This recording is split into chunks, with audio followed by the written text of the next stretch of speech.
aleba Unique Media mwebale kubanga musubscribing mwebale kubanga mulaba comments tuziraba zigendako nzaagala nnyo nsonga zituguiding oba oli awo okulabanga tutereeza tuba tugenze maaso wane wali mutuguiding ne bamutuza mu line tubebaza Samike agemanya gange era nga nyongera okujjukiza nti muganda wo bataatawo maama wo mikwano gyo jwa kimanyi ku channel eno link gisindike leka information ene ebelenge spreading wider oba oli awo wenaatuuka ku bantu abangi tunaabeera nga tulina kitugasseeko eri eggwanga lino nkiddamu nkyayogera nnyo ku bisiyaga lwa nsonga ye story eri mu Uganda esinga obukulu kubanga nsuubira kino kiba kituuse mu Parliament ya Uganda ne mukiteesaako kitegeeza mukiwadde mukitaddeko nnyo ebirowoozo okulaba nga either mukijjawo oba mukiremezaawo kubanga Parliament ya yes or no.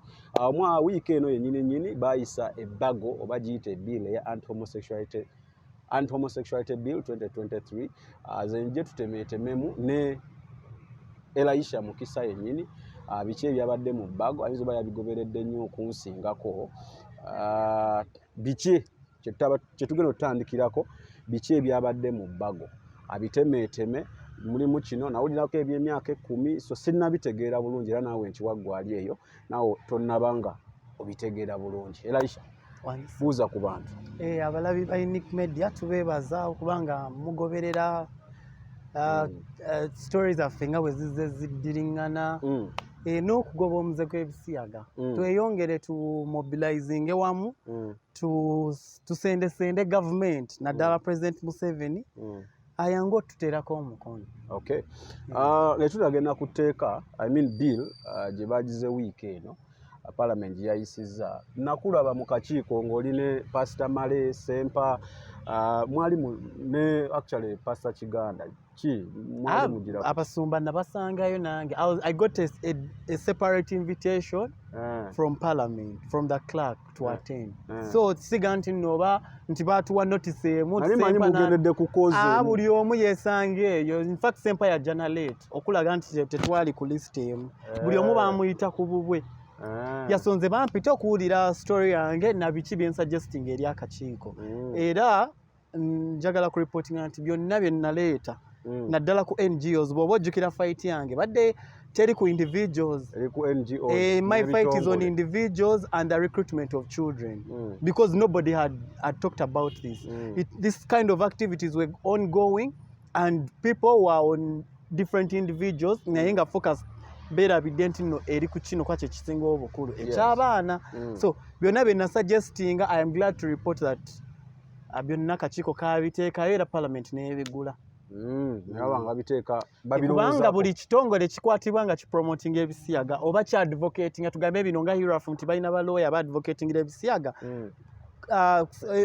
bill singa Museveni agisayingako neefuuka etteeka egamba nti bakugara license nezibagirwako n'okusasula akawumbi I know abasiyazi zoze sente bazirina akawumbi obumbi bajja kasasula n'ate kuliko ne sentence that is a good thing. Okay. Ntemera ebbago lino biki ebirimu ebbago nalyagadde kubanga bw'olitunuulira obulungi n'olyekenneenya ebbago lirina we ligamba nti omuntu yenna yeetaba mu muze guno naddala eri ku kino ekikwata n'abaana nti weetabye n'omwana omuto atanneetuuka kufa tewali kirala myaka mayisa kufa byonna because there is that provision of death yes there is a provision of death so ekyo nakisanyukidde nnyo era etteeka mwekiri nakye nasinze n'okusanyukira ekyo nti nno I think you can read for abantu bakoze eddaka summary kati ndigenda kisoma nga wonnyonnyola offense ekisooka persons convicted of aggravated homosexuality penalty death aggravated homosexuality when it comes to minors.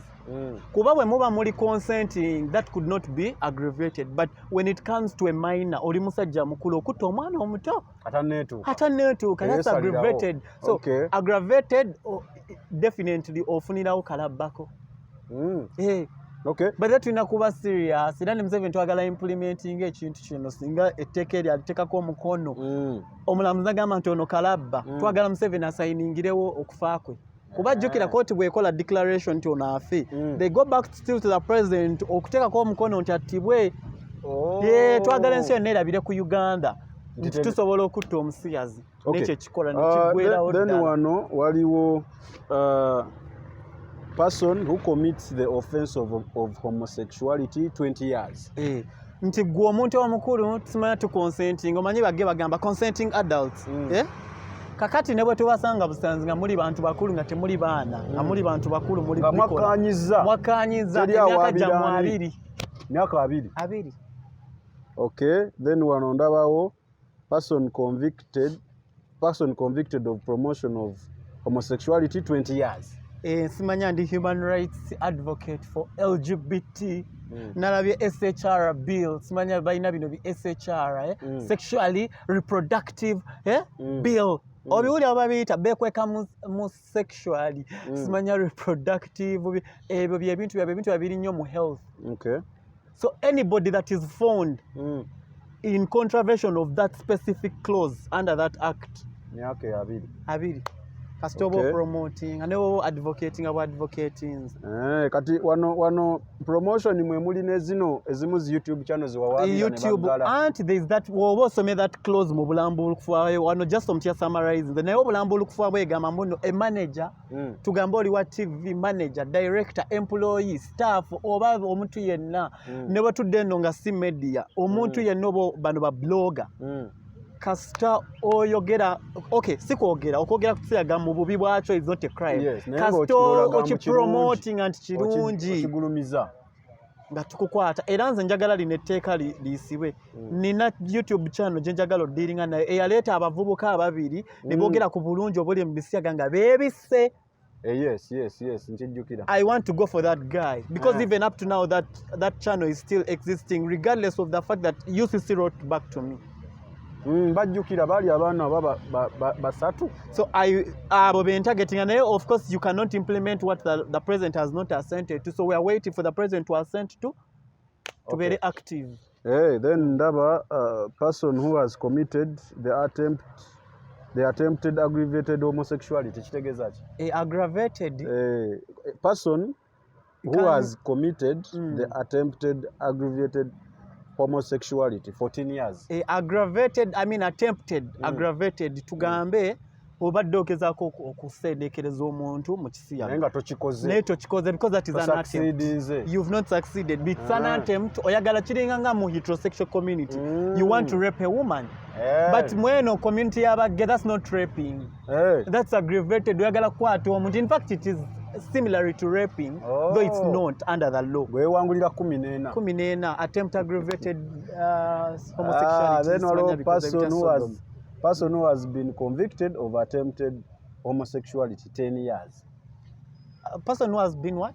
Another person who has been convicted of attempted homosexuality 10 years. Okwa attempting okola homosexuality. Kanterezeemu attempt to commit an aggravated homosexuality. This is ogezako kwata omwana omuto, because remember there is aggravated homosexuality. Yes. This is just an attempt to commit attempted what? Homosexuality. Kinti ogezako kusendekereza omwana omuto. Naye tomututte mu kikola. The difference is nti eri ntino okikola ku mwana omuto, kakati wano ne waba muntu mukulu nga gwe Sami n'entandika okwogerezeganya ng'omukyala oba omwami wanayogerezeganya omukyala naye nkutandika, that's attempted. Ate waliwo akalala nti just an identification of being gay is a crime. How are you going to identify that? No, an identification gwe. Nogamba I am gay nga bali abaana. Noganze ndi gay. Bana benalaba kweno YouTube channel nga bagamba mbuno mbuba gay. Yes. Ejo nayo crime. Just identifying yourself. Oba okkiriza. no yimirira nogamba muntu nule mu camera I am identifying as gay. That's a crime already. Tukwatirawo. Okay, then the owner of the premises that promote homosexuality ndaba 10 years. Omanyi ba gay tebatera kuba ne permanent structures. Why? Because bagamba mbono the public is a threat to them. So they keep relocating, and that's why they have this relocation fund. Nti baba want buli kaseera muve wano mugende walala. So they bafuna renting a premises where to operate from. They write shelters, kwanga ziba safe houses. Kati gwe landlord bokera ku machano ogamba nti owadde omusiyazi ennyumba yo mu kikomera with an intention nti basiyagiremu ngate naawe well knowingly nti okitegeddeko nti bagenda kusiyagiramu oli wakusiba ateza atamanyi era atamanyi era kooti bwetunulamu egamba ono mutadde yambi tamanyi naye mulimu abamanyi kubanga gwe nga landlord omusiyazi azze ne bagamba twagala kozesa kino ekifo nga office gwe nga loddo tekikakatako babu zammwe baani mwe identifying kati bakugamba tuli kitongole sexual minorities do you go ahead ng'owulidde sexual minorities anti wagamba bekweka nnyo mu human rights kubanga kooti ejja kugamba bayinza okujja ne bagamba balwa njagala kifo tuli balwanyizi badde anti wulira omulwanyizi w'eddembe yenna abako n'ebiwandiike sikyo bw'ogenda mu tenant agreement nti mukola that agreement nti nompa ebiwandiiko byo nkuwa ekifo kyange as a landlord kakati gwe landlord bano bagambye human rights bagambye nakama oba bakulaze documentation so documentation ziba ziraga they are registered first of all to operate legally legally kakati bw'oba bakulaze nti tuli sexual minority kati gwoba tolina musango because eyabawadde license okoperating nga sexual minority yaba ino musango so gwe nga landlord obeera exonerated naye ate tojja kuba exonerated nga wakitegeddeko these people are not registered tebakuwa document yonna legal document yonna eraga nti they are existing legally gwe n'ogenda ahead obawa ekitundu kyoba ennyumba yo bagikoleremu ebisiyaga tosobola kubeera exonerated by court kuba ekyo oba okikoze deliberately ng'okitegeddeko kye bayita willingly kuba oba wakitegeddeko knowingly oba wakitegeddeko these guys are really gay. Yes, that's the difference. Child found guilty of homosexuality 3 years. Anti bana abaana kati walaba abaana mu kavidiyo nabalaba so abaana abo tetuyinza kugamba tubalekera ate tebalina musango baabi bataddemu yes bayinza kuba baabi bataddemu but then tubatwala mu court ne imposing a sentence for them which a jamu form of rehabilitation. Yes, negamba mbatwale kampiringisa mubatwale na good remand home baba rehabilitating. Okay. Yes. Then one ekyomwenda ekisembayo media houses that published materials that promote homosexuality excuse me. Media houses that published materials that promote homosexuality fine 1 billion shillings and license revoked for 10 years.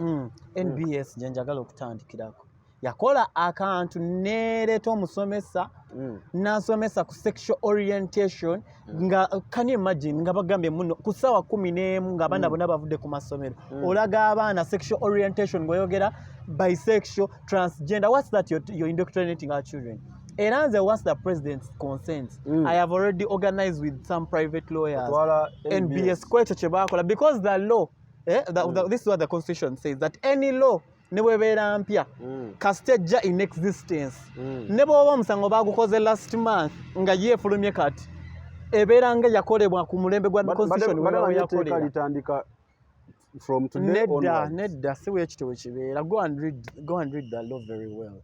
Existence ya constitution yadda kakati buli act yonna gye bakola ebeera in conformity with what with the constitution kitegeeza buli kye bakola ne bw'oba wakizizza jjo they can prosecute you nga beesigama nti no the existence of the constitution where this act falls under because every act in Uganda falls under what the constitution so existence ya constitution bw'eba ya 19 something neri neteka n'owawazizza jjo ne balikola leero mukukwata naye n'oyogerawo otyo ntera biraba mu b'omupiira bagane bagali n'eddagala tuliggyewo abazanyi temulina ddikozesa naye nga libadde oke naye bakwata leero nti likyakulimu mu mubiri nga bakubirawo bani na fine. Okay, atunyera kya mukisa tubaye tutematema sofa ebiri mu bill gye twagala president ateeka omukono oba oli aliteeka liyite tubenga tustopinga kale tuyinza obutastopinga ne biggwerawo ddala naye tuba ntukabingako kukendeeza okulaba nga lisi tubirwanyisaako kye tusobola. Kakati nabadde mpita ayita ku Twitter nendaba omukulu MK yayogedde era n'agamba abazungu abeefuula nti banyiize nnyo sima mugenda kuva mu Uganda tubayambeko tubapaakingireko mugende yabadde tweet ye. Then mu gundi yemu nendaba Odoi wa MP wawa nerabiddemu ye ng'agamba nti ebbago lino eryayise limenya mateeka limenya Fox Odoi homosexuality sima limenya human rights and all those things. Ku makya leero obuze wano ondaze gundi ya Andrew Mwenda era naye ng'agamba agenda mu kooti. Ekibuuzo kyange kiva wano tetuddemu okulaba ebya 2014. This time around ababaka babadde so sensitive era bw'oba weetegereza proceedings za anti-homosexuality bill before parliament oyinza okuba walabye nga speaker yesigama nnyo ku bannamateeka ku ba lawyers abali mu parliament walabye nga lukaseera kwanze naliyo that day when they were voting. I was there in the public gallery but nze nagenda okulaba nga buli kintu kyonna agamba kantuntu because tayagala bamessing up ngate balina ba lawyer ba constitutional lawyers. Imagine bakantuntu those are constitutional lawyers that have been in practice for more than 20 years. So basobola okuwabula era obadde olaba buli kintu kyonna walaba ng'abuza kantuntu ng'abuza ono leader of opposition because he's also a fundamental lawyer ng'ababuuza waaki njabadde agezako kwewala ebyaleetebwa mu kooti ne bisalibwawo ku mulundi guli kuno tebiddawo. Naye kati kankubuulire nti abasazi tebagenda kuyitawo mbuza lwaki. When court in 2014 nullified the anti-homosexuality bill at that time court teyagamba nti nno because nabisoma byonna kooti teyina we yagamba mbuno nti oba kirinyirira ddembe ly'abuntu yes gama ku koram ekiraga nti ebirala byonna byalyoke kubanga ne kooti ekimanyi marriage wogenda mu kye bayita marriage act is described as female and what and male. Kakati there is no way wogenda okugamba mu marriage act there is an existence of male to male and female to female. No, marriage alone ogenda mu marriage act okujjako ne marriage act bagitwale mu kooti abasiyazi balinayo bagigobe buli kimu bakigobe kimu naye mu marriage act era kooti ejja kweyimirira ku ebyo timwagala tukkirize mwewase. Kakati ati marriage act egamba male and female kakati ate mwe mwagala male and male musoke munalifenge nebiri byonna. So wolaba that judgment of the constitutional court on anti-homosexuality bill in 2014 toyina wolaba we bayogera ku kyamateeka byonna they agreed kati ne bajja babasange wantu awa era n'abasiyazi baalaba era nga right now they are doing bali mu kulaba what technicalities what we go with the wrong. Now of course they are not going to find anywhere because quorum this time yabadde 300 plus. Yeah 300 plus kati awo baagudde kati bali kutunulira tugambe international law tokenda kuleta international law nga tulina constitution. Kooti yeri bwegamba nti nno nti bw'omuba temukanya ne president the international law bwegamba nti bw'oba temukanya ne president abantu mubakube tiyagasi bafe. The constitution ngegamba nti temubakuba mubawulirize tetugala genda ku bya international law. Kale njagala nkulage nti president is going to assent to this bill. Tolaba nti America tutisiza nti egenda tujjako obuyambi kale butwale tulabe oba abaneganda bagenda kutuka bagwe ku street. Before abazunga tebalina bakujja ensi yabeeryawo oba teyali teriiwo Uganda twali tetunaaba oba tetunaaba twali tuli oba tetulya kakati I don't find merit simanya mugenda tujjako simanya economy egwe kale egwe as long as tusigaddewo nga tuli bantu. Noonyeza gundi ya Winnie Byanyima oginsomereko nzijaawo ekibuuzo giyataddeyo kanjifune wano mudashika budashika nga wengamba bano abatulaba nti nyina kyali wange sijja kumwogera linnya yaŋŋambako nti tulekeraawo okwogera ku bino ebintu. The more we talk about these things the more gye tubyongera mu publicity, abantu babiraba, omwana adde takimanyi n'akiyingiza mu bwongo, then n'akola ki. Ayinza okuba mutuufu, yes, ayinza okuba mutuufu because gy'okumwogera ku kintu omuntu atakiinaamu interest atuuka n'akinoonyerezaako. Naye ate nze nnyinza okuyimirira ku nsonga egamba nti tuli mu kubuusa abantu bano obukoddiyo bayitira mu biki, sayinizi ki eziraga nti wini byanyima agijeeyo ebadde wano nga yagipiiniza agijeeyo anti comments ziyitidde nga zimuvuma nga kuliko ne mutabani we gwe baataddeyo agende kugumbya nga agijeeyo. Okay, ne basically yabadde agamba nti kikyongera yagatisemu nti nno mbu we muyisa anti homosexuality bill kigenda kuleta promotion yaki ya HIV to rise. Kati nembuuza HIV ne homosexuality bikwataganira ekyo kiri kubalaga lwatu nti mu bisiyaga sirimu mwasinga okutambulira. Namba 2 nti abasiyazi be bafandinga buli kintu kyonna ekyo. Oba olaba interview za Pastor Mali yakyogerako nti most institutions ziri funded by what homosexuals. Abinogamba alimba kati America okuvayo negamba nti bwe mugezako ne muyisa wepa ku kisiyaga development nga tubatemako. Kakati ne weebuuza bawamba bulijjo abantu ba nope lwaki America tevangayo nesalako obuyambi ku bantu abo bayambe nti muwamba abantu tubatemyeko. Ebyo tebabyogerako naye we kituuka ku kisiyaga ekyabatono bwe bati bantu nga 5 ekyo America gamba tubatemyeko. Kakati n'obuuza interest ki America gyerina mu kisiyaga gyetalina mu kuwamba abantu, gyetalina mu bintu ebirala tuberculosis, HIV n'ebirala. Lwaki focus yaabwe eri ku kisiyaga? Nti omuntu yenna akiwakanya bamuggyako ssente. What's the mystery behind? Tetegerekeka. Naye nga gwe Elisha etteeka lino kale katugambe balita ebbiru lino katugambe bagitaddeko omukono neeyita linaakola ebbiru egenda kukola. Kakati nze njagala nkulage nti egenda kukola. Nze mbadde ama next ge mbadde ge oba musiyazi bakuba navaayo. Kakati oba oyagala kakasa nti egenda kukola, I've already done strategies with several people in government that we are going to work with, both with ethics, in gender and other ministries. Museveni atekeko leero ku ssaawa 3 omukono zina agenda owera ssaawa 8 nga tukoze operation sadidda kuba nze mmanyiwo bonna bwe basangira. Jjukira etteeka lyagambye ne bwe mugula ettaka ne muzimbawo aba procuring ettaka eryo basibwe.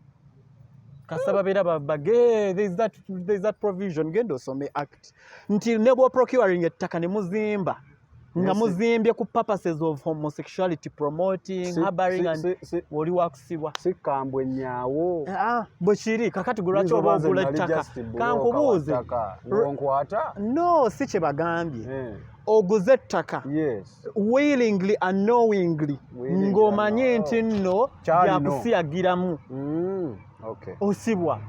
Ate era nga abasiyazi balina ebitongole bibagulira amataka ne bagula buki nga byakusiyagiramu era ebyo bimanyikiddwa. Kati abo betugenda osooka odiiringa nabo tu n'abalala manyi shelter zaabwe gye ziri amabaala gaabwe genda wano ku Salama Road balinawo ebbaala ly'abasiyazi okugjako nga baligenda diggala ngeri gye tubyogeddeko naye weeriri amabaala mangi okokona ku Salama Road kujjudde mabaala bw'ogenda eno ku La Paronis ku Garden City ebbaala kati lyafukanga ly'abasiyazi. Yeah, I'm telling you this is how homosexuals take advantage. Bwe bategeera nti nno wano batukirizaawo kati nga babuulira bannaabwe wano batukkiriza twazze basatu ne batukkiriza ne twekola busole so batukkiriza namwe mujje nga batandika okujja mu bungi. Ekivaamu ne weba initially ewantu awo tewaabeera nti tebakolawo nti wabasiyazi bo nga batwalawo olwokuba bazze bangi kuba bazze ne mubakkiriza kye bayita tolerance. Omanyi beesiba nnyo behind tolerance inclusivity. Kakati bwe mubakkiriza ng'enkya bwe babadde ero bazza 5 enkya bajja 100 oluddako bajja 3 13 oluddako 1,000 kakati eriba lifuuse ebbaala lyabo olwo kati kuba mmwe ba straight olw'ebintu bye bakola nti bibenyaza nga mugenda mudivaamu bo balisigalemu. Kati bw'ogenda ku La Paronis njogedde ndi mu kamera yafuuka bbaala ly'abagge otuukayo bonna obulenzi bwe mwola bwekola biki amabala mangi by the way kino kyenkubulya amabala mangi nga gafuka g'abagge naye era waŋŋamba nti olumu mba mugenze kukola kino ne officials ba gavumenti abamu era obusimu buvuga olumu era tebuvuge kakati speaker era kyeŋŋamba speaker teyayogedde nti no bamukubidde amasimu nga kikumi yayogedde anti kati yayinza obayo mugumu for example ye yabigize yabyovakaminze bano abanakwatisa amateeka toyinaamu kutya waliyo era abalungi mu gavumenti abatayinza kukkiriza gye bali kati nga mu ministry of ethics nja kuwa Dr. Kezaabo toyinza kati ogendamu sente mmeka first of all oyo mukyala mugagga alina sente ze togenda leeta mbu omuwe kati be bano bebawa be bano nga tayina kati speaker only the speaker's budget erimu obuwumbi nga 1,000 wadde tokimanyi the speaker's budget to facilitate the work of the speaker ye ayinza okuba salary entono just the same way president nti president salary eba ntono but the budget to facilitate the president's work or the speaker's work so speaker afuna obuwumbi nga 1,000 only her budget ayagala genda mu America ne bamutwala ne basasula hotels nabi kakati speaker toja genda omuganda tugenda kuwa billion 2 agamba what's 2 billion or 3 billion when my budget alone has 1,000 billion lwakuba so bagenda funa bano bano bukyera abavu amateeka gano gayita naye era ku underground eno wansi ebikolobero gyebiddizibwa anti wewava obuzibu awo ngenda kizza eri bannayuganda awo wewava obuzibu ngenda kukizza eri bannayuganda obwo buba buli bwanguzi mu exposing abantu abo ogambe nti twabulidde poliisi ya wano nti wano waliwo ekiyumba ky'abasiyazi poliisi teyabakutte mube exposing ensi ebamanyi nga bwe mu exposing ababba amabaati na biki nabo mube exposing ekyo kiddayo eri abannayuganda nti you need to expose these people mu reporting because okimanyi n'obutareportinga musango ng'olabye ekibi kikolebwa ng'ogyeko ekyabasiyazi gwe n'olaba olyatta omuntu n'osirika nga tebinkwatako bwe kizuula nti wasirika nga tewalaba musango so bw'oba otegedde nti tureportinze police teyina kyekoze mubireete mu media because there is no law banning us from doing that there is no law the law is on people who promote homosexuality not those that are against homosexuality ekyanyiziza bagge bagamba nti kati obulumbaganyi ku bagge community tebugenda kweyongera ate by the way waliwo kyenjagala okutereezaamu ekyo abantu kye bagamba mbu LGBT community it is a very wrong thing a community bw'ogenda mu dictionary is a group of people that is organized, civilized, with high integrity. Kati ongamba oti omusiyazi bw'ayingira mu bbina abeera nti no ali civilized. Taba civilized. Aba alina integrity. Taba talina. So ekyo kimugamba nti community. Lwaki bayongerako community? This is just LGBT. Simple as that. But it's not a community. Because abantu ababikola ebyo I don't think nti yeah. So ekyo kiddayo eri abannayuganda mu reporting kwata video gambe wuunyo tu report abasiyazi kyo kino ekikomera kyabwe ensi ebimanye mu biteekeyo buli omu abimanye exposure yegenda tuyamba nalina ne apostle simaba wamulaba nakuweereza ku link yagamba newe tukola tutya nti ebisiyaga tebisobola kuggwa kankitereeze nange si mu Uganda wokka mu nsi yonna ebisiyaga tebisobola kukendeera wabula ababitambuza kuba ebisiyaga tekitambula nga muzimu nti mpewo gino bwetu ekisiyaga kitambulira mu muntu walaba covid yali tasobola kuggwawo okuggyako nti nga president yalina okuyimiriza abantu nti muyimirire buli omu asigale waali sobola odictating ani atambuza obulwadde kati n'ekisiyaga we kigenda okubeera nti ekisiyaga mulina kulwanyisa bantu tuli mu mbeera ya covid tatambula bwamutambuza kino kisinga na covid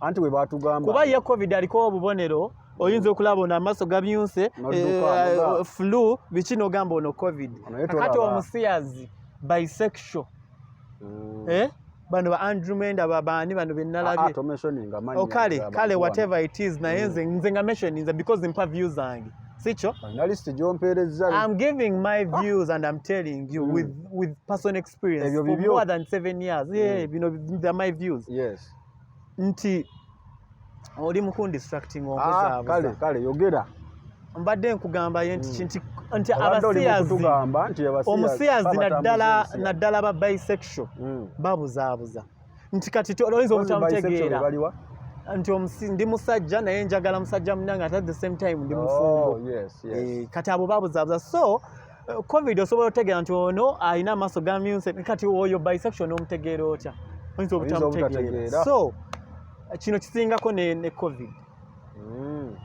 kino kyenyinza ogaa nti kisingako ne covid basika kitandika naffe bulira abaana ate ne kulwanisa ebisiyaga tekiriko nti mukirekere pasita gundi ffenna abannayuganda tukwateganire wamu nga bwe ndi mu kulaba ku Twitter nti what is trending homosexuality ne kino tukwatire wamu as Ugandans not as an individual Ugandan but as everybody tugirekera abantu bamu kuba kyekisiyaga si mpeewo nti mujja gigoba mugisindikire Yesu agitwale nedda bantu yangamba kiri spiritual. Yes, it is spiritual, but everything spiritual kitambulira mu life kiba ne life. Yes, every spiritual aspect has life in it. Yes. Kubera spiritual tubirabira mu mubiri. N'omuzimu teguyinza kwogerera awo ne gwogerera no mu bbanga gukira guyingira mu muntu omuntu n'ayogera. Iyo sikati nekyo kyemugamba nti nekisiyaga kiri spiritual kiyingira omuntu. So we need to fight abasiyazi. However much Bible egamba tukyawe ekibi tulwanyise ekibi naate ate ekibi kitambulira mu bantu towulira be bayita ba agent agent wa sitaani tagenda cooperatingiramu nti ali awa sitaani yagenda gamba ono sitaani bwe yali ayagala bwe tuddayo mu Bible bwe yali ayagala okuliisa Eva ekibala lwaki teyayogeza omuti lwaki teyayogeza ettaka nyoga ettaka lye lyayogedde yetuukira nayogera ne Eva nga alya wano kyokka nowulira ne sitaani yennyini era we yajja okwogera teyayogera na Adamu era yanoonya Eva kati wabo balijjawa okay ekisembayo nga tumaliriza abantu bano abali recently naba bu video waliwo ka video kenagwawo ku TikTok tewakamba naye nakagwako nga oba wali okwata abasiyazi nga balwanira gye babeera oba kitongole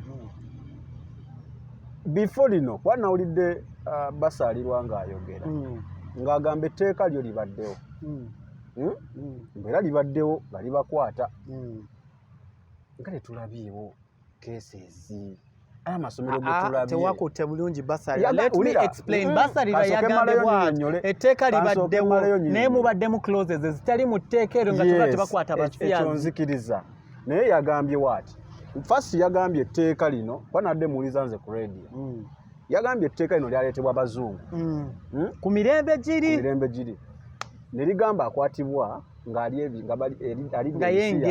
ebisiyaga agenda kusibwa musango kati kankunyonyera kati tolirako malayo there is a difference between engaging in homosexuality and just being a homosexual ngamba ndi homosexual nga Frank Mugisha ne bagamba ge tewali teeka ligamba mbuno omuntu wagamba nti no ge akwatibwe eyo yenjawulo eri etteeka ly'edda colonialist ligamba nti omuntu engaging in the act of homosexuality is a crime but not identifying so kyekyo basadwa kye yakoze provisions uzanga 5 nti wowe identifying nako gube musango. My question is tewaliwo bano bantu betulabyeko gundi yetagamba nti musiyazi kwanza engaging nkitwala nti there are successful stories nze nzikuwe ngachi Chris Mubiro ono wa Uganda bwe yali ekisiyaga yasibwa naye nga bw'omanyi nti obuli bw'enguzi tebuggwawo yasobola okuyita mu miwaatwa gye yayitayo yonna naye nga ye yasibwa. It is on record. Yes, it is on record. That record can even be used in other courts of law. Nti Chris Mubiru yasibwa. Ego gwamusinga nzikiriza. Kakati even other cases zesimanyi nawe zotamanyi naye nga gyeziri bw'ogenda mu judicial service system ne data yaabwe era gyeziri cases that successful cases ezibadde handled by judiciary abantu abo ne basibwa gye bali bangi abalidde ebisiyaga abaana ne basibwa. But the only thing is nti bw'oba obipromoting nga tetubadde natteeka kyova olaba oli ayimya n'agamba am human rights activist. What is human rights? Identifying teribaddewo nti tegubadde musango okubyo promoting ategubadde musango. Ate kati Sami kankuterezeemu kuva n'olwaleero njagala wegendereze buli muntu yenna agamba mu human rights activist. Buli muntu yenna wano mu Uganda ne mu international bw'ayogera human rights activist tategeeza kuwamba abantu.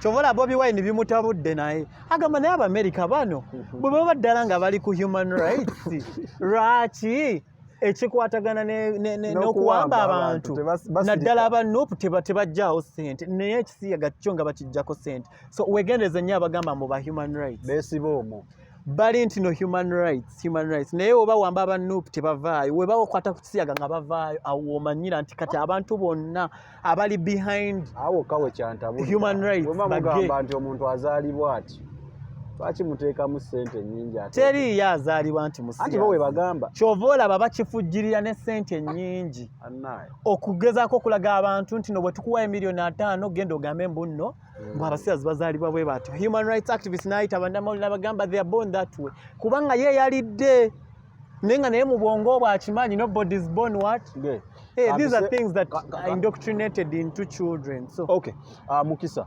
ndowooza tusemye ebintu twatwagala okwogerako olunaku olwaleero okujja ng'olina kyoyagala olekayo kyoyagala okuteekayo naye twandibadde tumaliriza ki?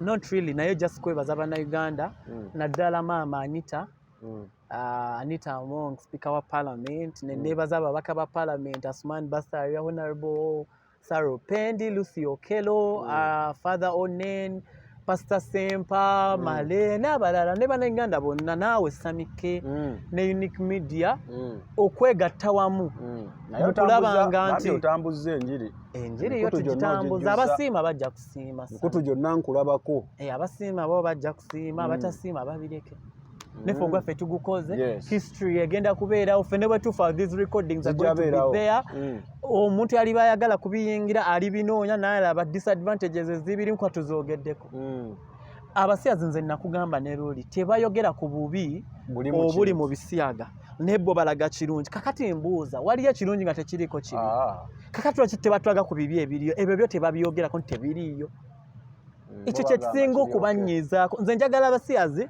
tube on the same page bajje bagambe yes tulina ebirungi tulina ssente tulina connection naye batubuulireko ne ku bibi awo tugenda kuba on the same page naye not until they do that we will never be on the same page because bo ekyo tebakyogerako remember we baba indoctrinating abaana babagamba anal sex is safe tofuna sirimu era mwena muyingire anal sex bwoba olina omukazi bo mukozese mu kabiina because they naye ate bwe tubabuuza ku bya siriimu ebyo nga basirika kati ejjo nabadde mu Twitter space ne bakublockinga nenjogera ku ebyo byennyini nti there is no statistics that talks about how many homosexuals are HIV positive nagenze kulaba you are banned kati ekirungi ne yabihostinze n'abagamba bwe mba mumugjeeko kakati nange mbijjeeko tumulinda agulewo account tuddemu buto ne banyiiga that's why ekyasurvivinze okuba yabipostinze omuwala naga mba mumugjeeko wuuno Agatha nti we muba mumugjeeko nti hakati awo nange kankole ki tumulinde. So abasiyazi ebyo ebibi bo tebabyogerako naye ffe ogwaffe tugukoze nti tubijjeeyo mu buli interviews etuze tukola twogera ku bibi so history will be made that oba history has been made that nti mu maaso eyo ne we tuba nga tufudde ne tuba tetukyali oba tukaddiye nti omwana yenna alijja ng'ayagala kuyingira omuze guno at least ali recall a reference to those videos n'alaba because I was watching an interview from some American ex-gays nga bayogera engeri gye baba recruiting nga nabo gye baba recruiting and I was so happy nenga katulaba n'Abamerika eri bali mu kwogera kakati ate no mu Uganda lwaki mwe temwagala tubyogereko anaye akasembayo nve wano bagamba ogamba wabivaamu oyina kati girlfriend simulina because era nakyogera naye oli am in the healing process tojja kuba obadde mubbi obadde mubbi for emyaka 2 ng'obbobbobba bakugambe nti tukuwadde gwe okulira NSSF tuba tumanyi nti neero tuba tukukemi ogenda kubba nnyingi so tusooka ne tukuwummuza that's what the president does bw'alaba nti nno nabadde mu poliisi akyankalanya biki gamba asooka owummule ate tayinza kujja tena kuwa ekifo ekirala no aba amanyi nti kati alina kyakoze still ogenda kujja no system so nange nkyali mu healing process but eventually tomanya kale nange kampisewo kano Elisha nga mbadde ngamba off camera bannaye siyingiza bisiyaga siyingiza bisiyaga bakukontaktinga yes kabaka bana bankubira amasimu nti bagala kuyingira naye bagala bannaye wali ompuliddeko nga nkiwaana don asi abalagirire kuba ye yalaga amanyiyo nnyo gye baba recruiting simago musajja gwe don asi yamanyiyo gye baba recruiting ya simago tugeze